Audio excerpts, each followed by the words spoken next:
Day 89. Amid the many tattered missing persons flyers, a family quietly tiptoes barefoot through an empty store of a ghost town. The family's mother, Evelyn Abbott, carefully looks through a cluster of uncollected prescription bottles for her eldest son, Marcus, who is sick. Evelyn gives Marcus some medication and uses sign language to reassure her deaf daughter, Regan, that her brother is okay. Regan then checks on her younger brother, Bo, who is drawing a picture of a rocket on the floor. He signs to Regan, "Rocket, that's how we'll get away," then climbs the mostly empty shelves and reaches for a space shuttle toy. The toy falls from the shelf, but Regan scrambles to catch it before it hits the floor. Meanwhile, the family's father, Lee Abbott, has scavenged some electronics for a radio which will boost its signal, as well as some cutting pliers for Regan. Evelyn signs to her family that it'll be dark soon, and they prepare to leave when looks of horror come across their faces. Bo has the electronic space shuttle toy in his hands, which Lee carefully takes from him, removing its batteries. He signs to his youngest son, "It's too loud." As the family departs, Regan sneaks the toy back to Bo, who then grabs the batteries on his way out. The Abbotts silently walk back home on a trail of sand they've created. As they come to a walking bridge, they suddenly hear the electronic sound of the space shuttle toy from Bo, who is pulling up the rear. A horrified Lee races back toward his son, but it's too late. An alien creature quickly seizes and kills Bo. Day 472. The Abbotts are home on their family farm. Lee is in the basement of the farmhouse where he has set up an extensive surveillance system of cameras and monitors, as well as his radio and electronics, which he uses in the hope of contacting any other survivors. There are also scores of various news clippings which report of an alien invasion, as well as notes from Lee that read, "Blind, attack sound and armor." Lee has moved up to the top of his grain silo, where he looks through pictures of Bo. They eat quiet foods on leaves of lettuce instead of plates. Afterwards, Regan and Marcus play Monopoly when he accidentally knocks over a lantern which sets the rug on fire. Lee quickly puts it out,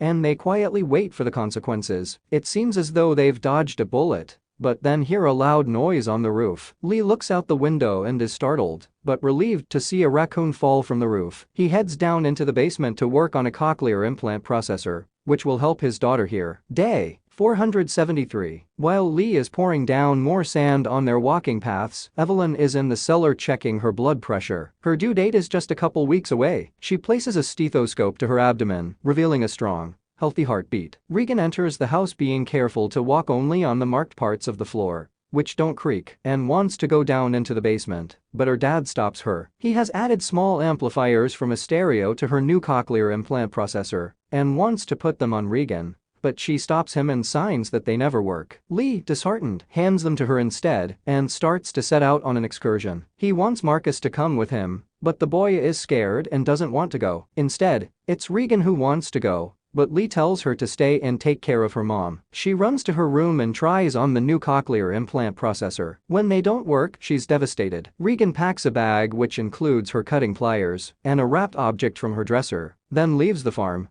Lee has taken his son to the river where he teaches him that making small sounds is okay, as long as louder sounds are nearby. Next to a waterfall they can speak freely to each other without fear of being heard. Marcus asks his dad why he didn't let Regan come, and if he blames her for what happened to Bo, because she blames herself. When Lee says it was no one's fault, Marcus tells him if he still loves her, he should tell her. During this conversation, Regan has arrived at the walking bridge where a makeshift memorial has been constructed for Bo. She unwraps the object space shuttle toy, which enables the toy to light up without making any noise. On the way back home, Lee and Marcus are startled by an old man coming out of the woods and then notice the dead body of his wife on the ground nearby. Lee implores the old man to stay silent, but instead he lets out a primal scream. Lee grabs Marcus and runs as the man is quickly scooped up and killed by an alien. Back home, Evelyn's water breaks. She heads down to the basement and impales her foot on the exposed nail coming up from the stair. She manages not to scream out, but drops the picture frames she was holding, which draws an alien into the house. Evelyn pulls her foot off the nail, switches on the red light bulbs which run across the property and serve as a warning signal, and searches the shelves for a mechanical kitchen timer. The alien slowly walks down the stairs into the basement, listening for any evidence of life. When the timer goes off, the alien attacks it as Evelyn runs upstairs. She sees another alien in the front yard. Evelyn goes upstairs into the bathroom and sinks into the tub. She's starting to give birth as the alien comes upstairs. Lee has returned home and is horrified to see that the red lights have been switched on. He He signs the word rocket to his son, then tells him, "I need you to make a sound louder. You can do it." Lee grabs his shotgun as Marcus sprints to a designated area and lights a fuse which sets off a series of fireworks. Lee searches the house and walks into the bathroom,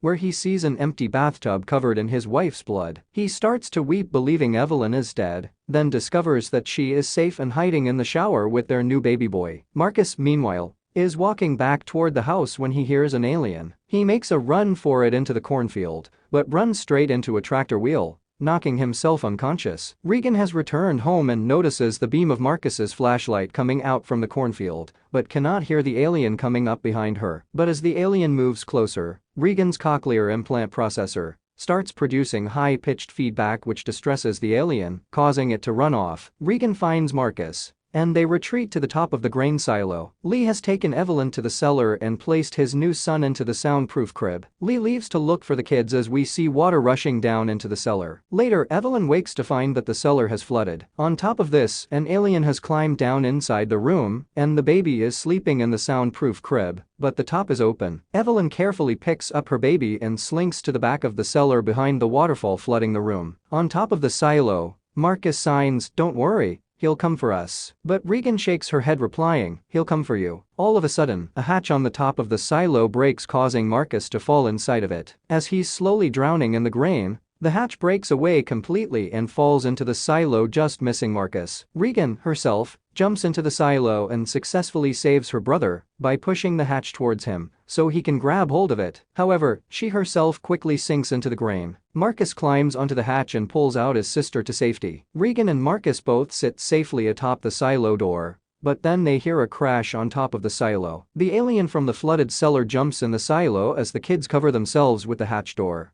They seem doomed until Regan's cochlear implant processor once again lets out piercing feedback, forcing the alien to crash out the side of the silo. Regan and Marcus crawl out of the silo and into a pickup truck. Lee has arrived on the scene and grabs an axe, but is quickly attacked by the alien, which causes Marcus to scream. Upon hearing this, the alien heads for the truck and starts ripping it open. This time, when Regan's processor starts its piercing feedback, she turns it off. Now the alien can safely resume its attack on the truck. Lee, who is badly injured, makes eye contact with his daughter and signs, "I love you. I have always loved you." He then lets out a yell to sacrifice himself and save the kids. They put the truck into neutral and roll it back to the house where they reunite with their mother. Evelyn and the kids hear the alien approaching, so they retreat back into the house and head down to the basement. Regan, who was never allowed down there, sees, for the first time, the evidence of all the work her father put into repairing and creating her cochlear implant processor. She is overwhelmed with emotion just as the lights begin to flicker. The alien walks down into the basement and has them cornered. Regan, however, scans a handwritten scribbling from her dad which read,